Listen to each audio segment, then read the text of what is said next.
Media ద్వారా విజ్ఞప్తి చేస్తూ ఉన్నా, వాళ్ళ ఇల్లు తిరిగినప్పుడు కూడా వాళ్ళకు కూడా చెప్తా ఉన్నా, ఎవ్వరు కూడా అధైర్యపడొద్దండి. శ్రీశైలం గ్రామంలో నుంచి ఏ ఒక్కరిని కూడా ఎక్కడికి పంపించే ప్రసక్తే లేదు. మీరందరూ ఇక్కడే ఉంటారు. ఇంకా మీకు మంచి వసతులు ఏర్పాటు చేస్తాం. ఇప్పుడున్న పరిస్థితి కాదు, రేపు మనం అధికారంలోకి వచ్చిన తర్వాత ఇంకా బెటర్ మీకు లైఫ్ స్టైల్ ఇస్తాం. దాంతోపాటు నేను గతంలో కూడా మేము ఉన్నప్పుడు చెప్పినాం, చంద్రబాబు నాయుడు గారు పదే పదే చెప్పినారు, టెంపుల్ టూరిజం కింద శ్రీశైలం దేవస్థానాన్ని ఆధ్యాత్మిక కేంద్రంగా దీన్ని ఇంకా అభివృద్ధి చేస్తాము. సున్నిపెంట గ్రామాన్ని రిక్రియేషన్ కైండ్ ఆఫ్ అంటే లైక్ తిరుమల తిరుపతి లాగా డెవలప్ చేస్తామని ఆయన చెప్పడం జరిగింది. వాళ్ళ ప్రజలు ఆ రోజు అది తెలుసుకోలేకుండా తెలుగుదేశం పార్టీకి అవకాశం ఇవ్వలే. లేకపోతే ఈ 5 సంవత్సరాల్లో బ్రహ్మాండంగా సున్నిపెంట గ్రామం అభివృద్ధి అయింది. శ్రీశైలం తప్పైంది, ఈసారి అందరికి సాయం చేస్తా, ఈసారి గెలిపియండి. ఇంకేంది గెలిపించారు నిన్ను పొద్దునూపులు? ఇంకా గెలిపించేది ఏం లేదు, నిన్ను ఓడగొట్టేదే గ్యారంటీ. ఇందాక నేను చెప్పినట్టు నువ్వు ఒకసారి మళ్ళీ జన్మస్థానం చూసేది కూడా గ్యారంటీ. నిన్ను ఇడిచిపెట్టను, దాంట్లో ఎంతమంది ఇన్వాల్వ్ అయినారో వాళ్ళందరినీ కూడా ఇడిచిపెట్టాను. ఎవడోడు నీ తొత్తులంతా ఉండరు కదా, అవునా? అన్యాయాలు అక్రమాలు చేసుకుంటాడు కూర్చొని. ఎవరిని వదిలేదు లేదు. తెలుగుదేశం పార్టీ, జనసేన పార్టీ రేపు అధికారంలోకి వస్తున్నాయి. మళ్ళీ ప్రజలకు మంచి కాలం రాబోతాం. తప్పకుండా వాళ్ళకి సేవ చేస్తాం. దేవస్థానాన్ని బ్రహ్మారంభ సమేత మల్లికార్జున స్వామి వారి ఆశీస్సులతో మళ్ళీ దేవస్థానాన్ని బ్రహ్మాండంగా అభివృద్ధి బాటలు నడిపిస్తాం. సున్నిపెంటను కూడా బ్రహ్మాండంగా అభివృద్ధి చేస్తామని చెప్పి తెలియజేస్తూ, మరొక్కసారి ఇట్లాంటి తప్పుడు కూతలు ప్రజలను మభ్యపెట్టే మాటలు మాట్లాడితే ఈసారి నీతో పాటు నువ్వు ఆ ఊళ్ళో క్యానో దిగితే అక్కడికి వస్తానే. ఇన్నాళ్ళు నీకు సిగ్గులేదు, ఎన్నిసార్లు చెప్పినా కూడా రాత్రి తిరుగుదాం అంటే ఇప్పుడు నేనే వస్తాను.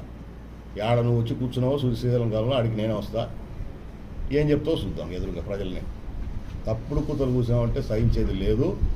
చేయడం చేత కాకుంటే నోరు మూసుకొని పడిండు.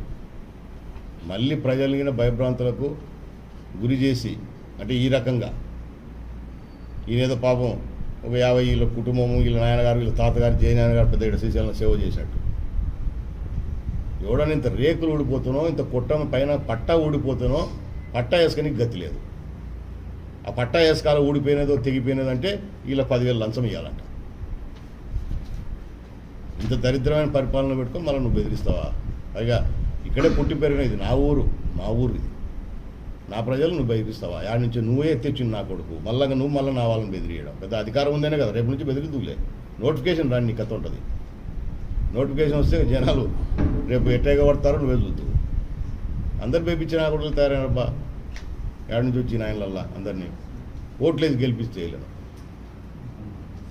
సో మా బిడ్డ జాగ్రత్తగా ఉండు. మళ్ళీ మళ్ళీ చెప్తా ఉన్నా, ఈసారికి అక్కడ తప్పుడు కూతలు చూస్తే ఒప్పుకుంటే ప్రసక్తే లేదు. నీ పక్కనే వచ్చి కూర్చుంటా, అప్పుడు మాట్లాడుతూ నిజాలు మాట్లాడతావు కాబట్టి సచ్చినట్టు. అప్పుడు అబద్ధం మాడితే నేను ఉంటాను కదా పక్కన, చూద్దాం.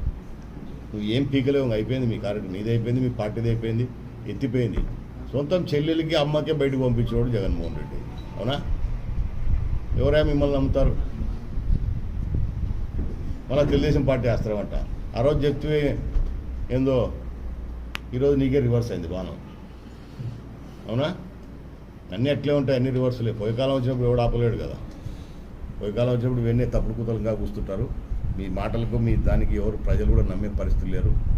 ఏమంటే ఆ దేవస్థానం చిన్న చిన్న ఉద్యోగాలు చేసుకుంటుంటారు, చిన్న చిన్న వ్యాపారాలు చేసుకుంటారు. కాబట్టి కింద అయితే ఎవడు భయపడ్డాను, మీకు అయిపోయింది ఆ కథ. ఏమన్నా ఉద్యోగం బీకుతాడేమో, ఏమన్నా షాపులో సతాయిస్తాడేమో, ఆ షాప్ బీకేస్తాడని భయపడతారు అని నోటిఫికేషన్ వస్తుంది. ఆ తర్వాత ఏముండదు. తప్పకుండా ప్రజల మద్దతుతో రేపు తెలుగుదేశం పార్టీ, జనసేన పార్టీ అధికారంలోకి రాబోతున్నాయి. ఖచ్చితంగా మళ్ళీ ప్రజలకు మంచి కాలం ఉంటుందని చెప్పి తెలియజేస్తాను. Thank you.